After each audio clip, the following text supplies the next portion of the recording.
வணக்கம். ஸ்ரீ காளியம்மன் சரணம். ஸ்ரீ காளியம்மனையை போட்டு நான் உங்கள் அன்பு ஜோதிடர் கார்த்திகேயன். நம்ம இன்னைக்கு பார்க்க போது பாத்தீங்கன்னா சுபகாரிய தடைகள். இந்த சுபகாரிய தடைகள்னா என்ன சார்?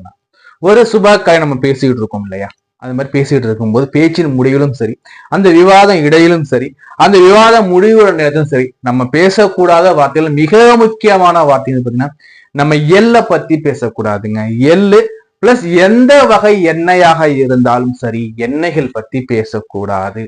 அது நல்லெண்ணெயாக இருக்கலாம், கடல் எந்த வகை எண்ணெயாக இருந்தாலும் சரி, எண்ணெய் அந்த வார்த்தை வாயில் வரக்கூடாது. அதே மாதிரி எல், அந்த கருப்பு எள்ளு வெள்ளை எந்த எள்ளாக இருந்தாலும் சரி, எல் பிளஸ் எண்ணெய், இந்த இரண்டு வார்த்தைகளும் எந்த ஒரு சுபகாரியம் பேசும் போதும் நம்ம இந்த வார்த்தை பிரயோகம் பண்ணக்கூடாது. இப்படி வார்த்தை நம்ம பண்ணும்போது என்னன்னா அந்த சுப காரியங்கிறது தடைபடுறதுக்கு வாய்ப்புகள் நிறைய உண்டு. எக்கச்சக்கமான வாய்ப்புகள் இந்த இரு வார்த்தைகள் கொண்டு வந்து சேர்க்குங்கிறது பார்த்தீங்கன்னா ஒரு ஐதீகம். நம்ம சேனல் தொடர்ந்து பாருங்க, நம்ம சேனல் சப்ஸ்கிரைப் பண்ணி வச்சுக்கோங்க, நம்ம வீடியோவை லைக் பண்ணுங்க, உங்க ஃப்ரெண்ட்ஸ்க்குலாம் ஷேர் பண்ணுங்க. உங்களுக்கு ஜாதகம் பார்க்கணும் பிரியப்பட்டீங்கன்னா ஸ்கிரீன்ல நம்பர் இருக்கு, கால் பண்ணி நீங்க அப்பாயின்மெண்ட் ஜாதகம் பார்த்துக்கோங்க. வாழ்த்துக்கள், நன்றி.